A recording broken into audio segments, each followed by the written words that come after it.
If you are listening to this podcast, it means you're searching for someone who understands you, someone who gets you. You are yearning to be understood and to belong. Welcome to the Someone Gets Me podcast, where we help smart, talented, and sensitive people navigate an often insensitive world. I am Diane Allen, your host. My roles as ambassador, author, speaker, and intuitive mentor for bright and talented people are woven into each episode. I have the experience and knowledge to educate and inspire, as I have been there and I understand your unique intensities, sensitivities, and challenges. Welcome.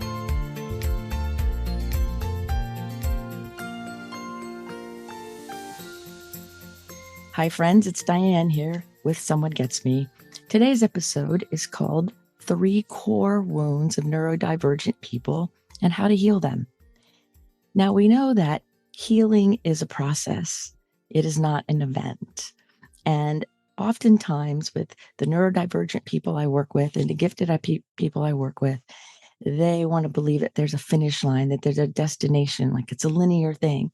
And if I just check off all the boxes and I just do it this way, then I'll be all done. And I keep saying, our healing, our satisfaction is a process. It's not an event. There is no finish line. It's about continuously ever expanding and growing. So when your brain tries to tell you there's a finish line, there might be small mile markers along the way, but we're never finished. And we're not meant to be finished. We are meant to continue our beautiful road. So the core wounds I want to talk about today, and then we're going to talk about how to heal them. The first one that I want to talk about is being unseen, not even being noticed. I can remember at times in my life being in a room of people or in a group and going, nobody even sees me. They're looking right by me or looking right over my head or talking around me like I'm not even there. And so I've had that experience as a gifted person. And a lot of neurodivergent people have this experience where they're not really understood or they're not really recognized for who they are. And they feel like they're invisible or they're not seen in lots of different ways.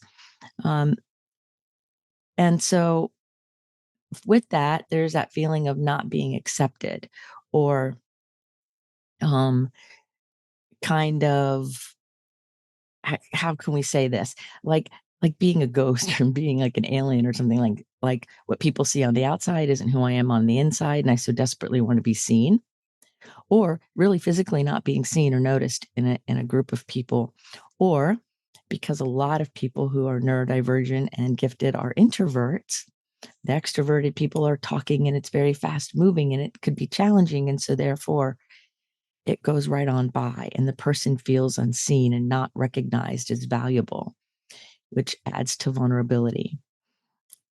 And this can be the perception of the person. So the other people in the room might say, we see you, we get it. Well, that's okay. But if your experience is, I'm not being seen, then that's what matters because that's what's integrated. That's the first core wound. The second core wound that I think about all the time is being alone, which is kind of like being an outlier or an outsider.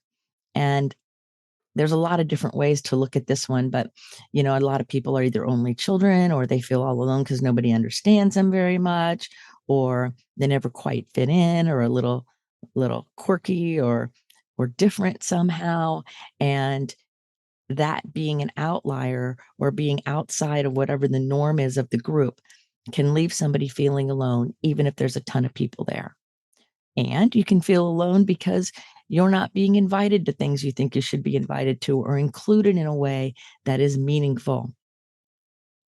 This can create an existential crisis and existential depression, and it can really lead to a lot of loneliness. In fact, I wrote a book on loneliness cure that talks about some of the ways to really help cure that loneliness that we're taught to seek outside of ourselves, but it's an inner alignment that helps with this situation.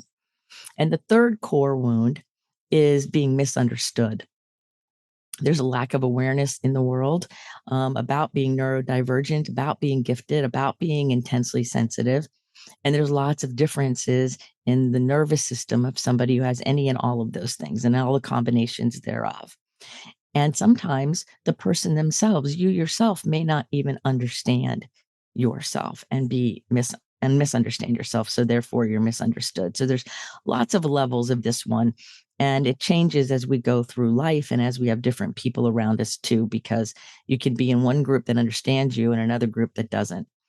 Um, and then for some people, you might begin to think, well, because you're kind of alone and not seen and misunderstood and you have all these things going on, that somehow there's something wrong with you.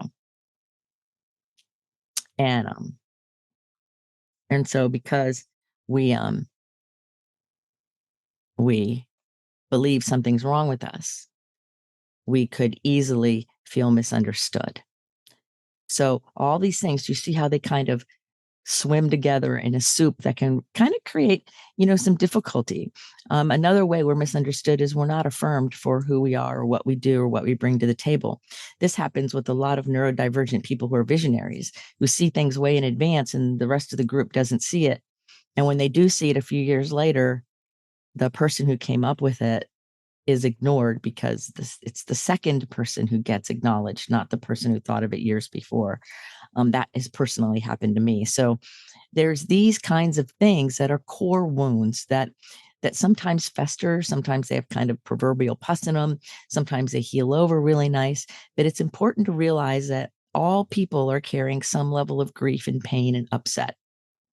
All people have something going on, and all people are always in a journey to heal. I like to use the word rectify whatever it is that's been going on. So just because you might identify with these wounds and more, and just because being neurodivergent might be new to you, or you're having difficulty, or you're embracing it, and all of these things, wherever you are, you're in the right place at the right time. Because the truth is that your neurodivergence and your unique gifts that you have are meant to serve you. They're not meant to hold you back. And just because somebody else doesn't understand you, or just because you're not seen or you're alone a lot of the time, doesn't make you less valuable. And since we live in a society that's more extroverted and we're social creatures, it's real easy to get going down that rabbit hole. So I want to talk about how to heal these things. Like, what do we do to feel better? And for me, healing or the word recovery, both of those words mean to feel better.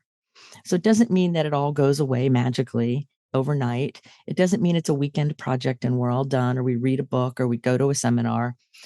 That's not what it is. The rectifying or healing or recovery of all of this means that I begin to feel better. I begin to feel lighter. I begin to feel more aware. I begin to feel heard and understood. And I begin to learn how to find my people so that I can feel connected and have a sense of belonging. So the first step kind of in this healing, recovery, rectification situation is to be aware, is to gain awareness as much as we can, whether that's from learning information, meditating, going within, talking to other people, and getting heard and hearing your ideas, journaling. There's all kinds of ways to gain more and more awareness. And only you know where you are. Only you know what's really going on. So it's important for you to become more and more personally aware, because then when somebody is in your life and maybe you want to work with them, or they're your friend or whatever, you have a way to express and understand that. So awareness is key. And then kind of like we flow into these, kind of all flow together. We flow into kind of a level of acceptance, like, okay, I'm a little quirky. I collect Post-it notes, and I'm a little funny because I see things a little differently than other people, or my emotions are so intense that sometimes tears come out of my eyes because of how intense they are. There's all these different things that you could be experiencing and feeling. And so we want to learn how to accept that who we are is who we are. And that in reality, no two people have the same neurology. So neurodivergence is a great term for a lot of things, but the truth is no two people are the same. Even neurotypical people, whatever that exactly means, right? And neurodivergence, whatever that exactly means, it's all fluid and no two people are the same. So when we start to realize that we've been taught and we have this belief that everybody's the same except me, I'm different, or there's these kinds of differences, but then everybody else is the same. That's an elementary way to look at it. It's much bigger than that because no two people are the same. Now, what varies things are things like our autobiography, our genetics, because some of this energy passes through our DNA, our life experience, our understanding, our belief systems. And so we want to realize that we can come to accept some of these things about ourselves and we're perfectly okay just the way we are. And then through that acceptance, we gain a little bit more understanding. And understanding, I think, is really important because a lot of neurodivergent people start out feeling misunderstood and can run into times where they feel misunderstood as well. And so, as adults and growing up and all through different times of life, I work with some clients that when we're around gifted people, they feel understood, but in different work situations and some friendship situations, they don't feel as understood. So it can be situational. So we want to have more and more understanding of how we work, what our own unique vibe, our own unique rhythm is. And then we want to start to embrace and integrate who we are into how we live. And I have this thing where if I don't see something out, I forget I have it, whether it's a spice or a vitamin or something to wear. If I don't see it regularly, my brain just moves right on by. And then I'm like, oh, look at this is here. And I get all excited. And so I like to have things where I can see them or know where they are, right? And some people that they don't have that. So we all have something a little bit different. I'm also very particular about what pen I write with. Certain pens I use for certain things, and I'm very particular about it. And so um, that is how I do it. And you have your own things, right? I have a lot of people that like to only read paper books. They don't like, ebooks or anything like that. And they don't like audiobooks because they want to smell the paper and feel the paper. So everyone has their thing, and all of those things are cool. So the real situation is how can I understand and accept and embrace and then integrate that into my world in a way that benefits me, that serves me, that works for me. And if other people don't understand it, that's okay. They don't have to understand it. And give ourselves permission to be seen by ourselves, to understand our own world so that we can communicate it with others, but also so that we are able to take care of ourselves on a higher level. Now, we also want to learn about ourselves. Remember, I was talking a little while ago about awareness and understanding. And so we want to be in a learning curve all the time because understanding of neurodivergence, brain development, physiology, our psychology, all of these things are in our neuroscience are always growing, always growing, always growing, always expanding. What I was taught in college that's true about our brain and how we operate is almost none of it is relative now, except maybe the areas of the brain because so much research has happened and the world has changed. So you can use your ability to go down a rabbit hole and learn things in your favor by learning as much as you can about all different kinds of things and learn in the way that feels right to you. You might like videos, and some people like reading, and some people are audio, and some people like it all. Find the way that you like to bring in the information and learn as much as you can and see how it applies to you or other neurodivergent and neurotypical people you might know. But you also want to gain awareness and learn who you are on the inside. That's meditation, journaling, breathing practice. Yoga does really good for that. Hanging out in nature, developing more of a body awareness, like Pilates is good for that. All different kinds of movement, dance, and learning how to be in our body and feel our body and appreciate our body helps us gain awareness. So there's two things. There's the outside learn and get all the information, but there's also the going within. and making sure that we're breathing and are we eating in a way that serves our body, and basically getting to know us in the nonverbal feeling kind of way. And that's hard for a lot of people who are neurodivergent to get to know themselves inside in the nonverbal healing kind of way. And then we want to pay attention to the fact that all of this is a process. So when I say learn whatever you can, that does not mean you spend all day, every day, Googling things and reading articles and reading books and talking to people and watching videos, though you might get into a subject and really love to do it. It means being open-minded. It means no matter how much you know, to maintain a beginner's mind, meaning open and receptive to new information. As a mentor, I'm always open and receptive to new information because often my clients and different people that I work with and different people I know will send me an article or send me information and allow me to see and learn different things that I wouldn't otherwise know about. So when we're sharing information with each other, it's a way to really help serve us. So these are the important ways we heal. We heal by going within.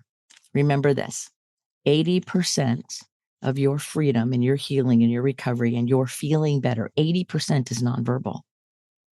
It's experiential. It's a feeling. It's spiritual. It's allowing yourself to be in your body. It's allowing yourself to say, how does this land on me, to have a feeling?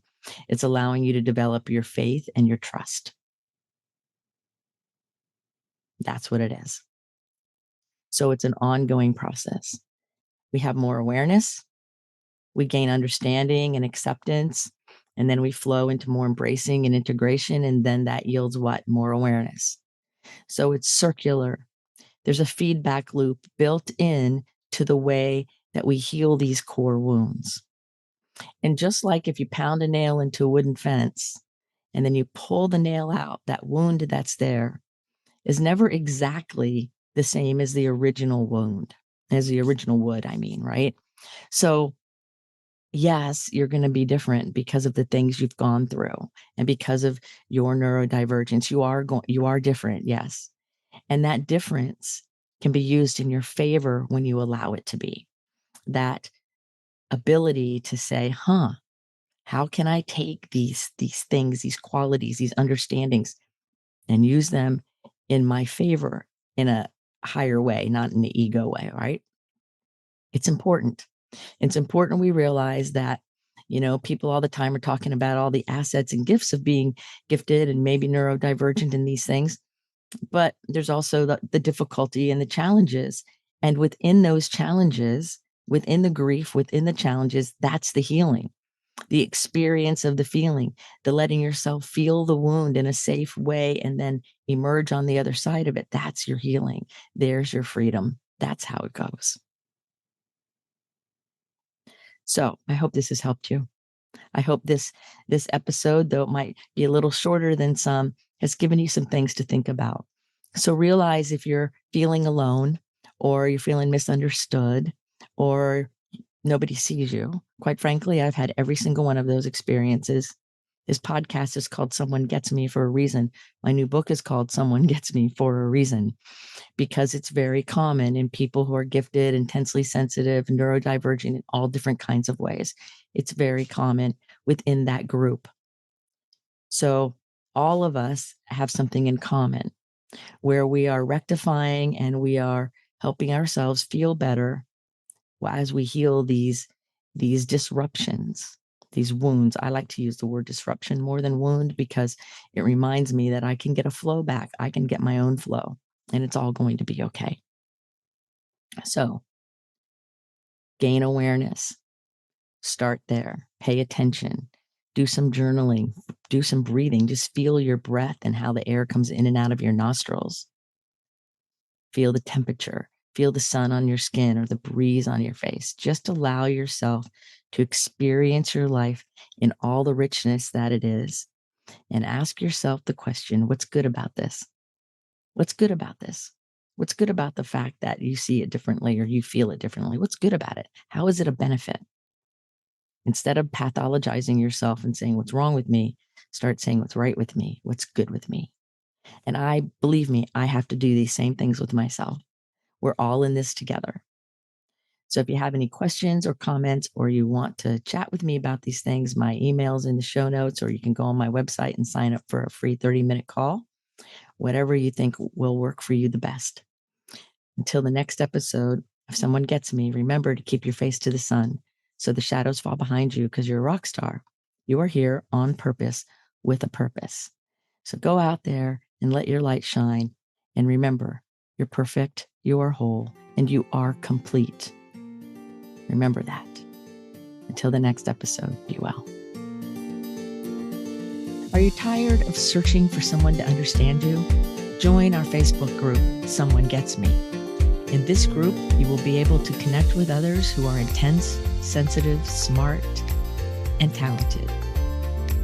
I share my insights and teachings, and you can connect with others in a real, authentic, safe forum. So join us today. Someone Gets Me.